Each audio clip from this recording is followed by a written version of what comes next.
as the tournament continues, be sure to check in with the BetQL app for up-to-date betting info, best bets, and analysis for every single game. So if for some reason you, our listeners and viewers, if you don't have the BetQL app, shame on you. Rectify this grievous error now or after the show. I'd actually prefer if you did it after the show, because then you might get distracted and stop listening or watching. So do it after the show. So again, as the tournament continues, check in with the BetQL app for up-to-date betting info, best bets, and analysis for every single game.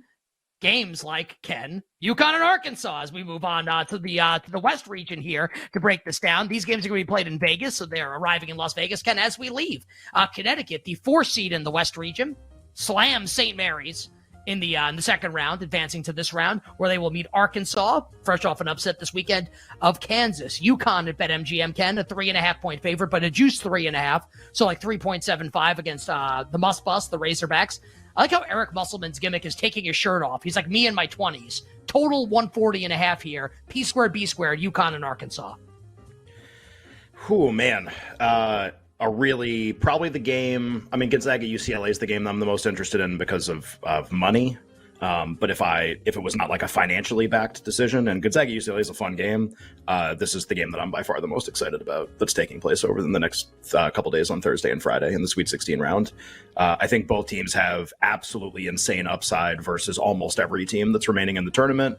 Arkansas took a really, really long time to find whatever they were going to do this year, literally until this week, this past weekend, to try to kind of figure it out, but played really well against Kansas. Got some mistakes by Kansas to help them. Got Kansas to miss a bunch of free throws, which helped also, but played really well in the game and battled a ton in the game. And you hadn't really seen that from Arkansas basically the entire time. Beating Illinois in the first round was much more about Illinois, and a lot of teams could have beaten Illinois if they'd given you that performance. It took a lot to beat Kansas, so they definitely get a ton of credit for that.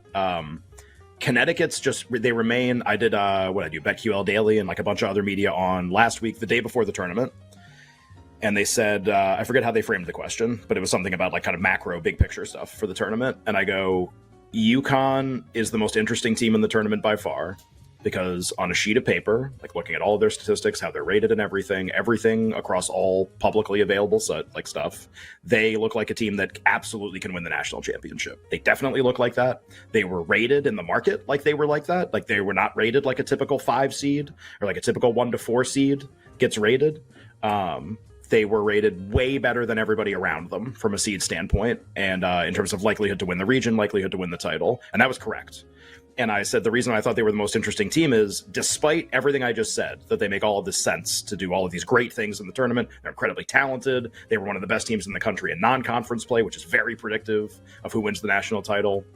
Despite all of that, I really, really, really, really don't trust their coach. And the other 2 NCAA tournaments that he coached are evidence of that. The Big East tournament against Marquette was an example of, and just when this team gets in a close game, I have 0.0 confidence that he's going to do anything. And again, that's a subjective opinion. You could be I actually like Hurley, and look what he's done with the program, and they have all this talent. Great. I just saying that's why I think they're the most interesting team, because they're it's like a Tennessee on steroids, where it's they're way more talented than Tennessee, and I look at their coach almost exactly the same, basically.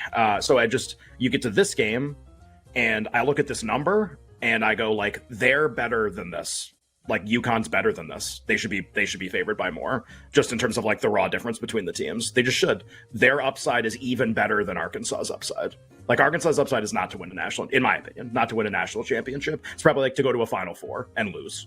And I think UConn's upside is actually to win the title. I think they're that good. And I don't know if they're going to do it, because I still have questions about the coach. So when you get to this game, I know I just gave you a ton without being my lock is this.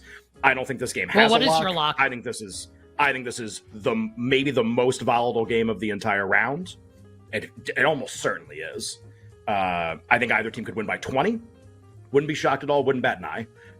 I think just the average, which average with these teams is a loaded word because there is none almost. They can give you so many different performances. I think UConn's better than this number. And if I had to bet the game, I would bet them. I don't think I will bet the game, but I would have a hard time showing up and betting Arkansas at a number this short. I think they can win, but at a number this short, I would not bet them.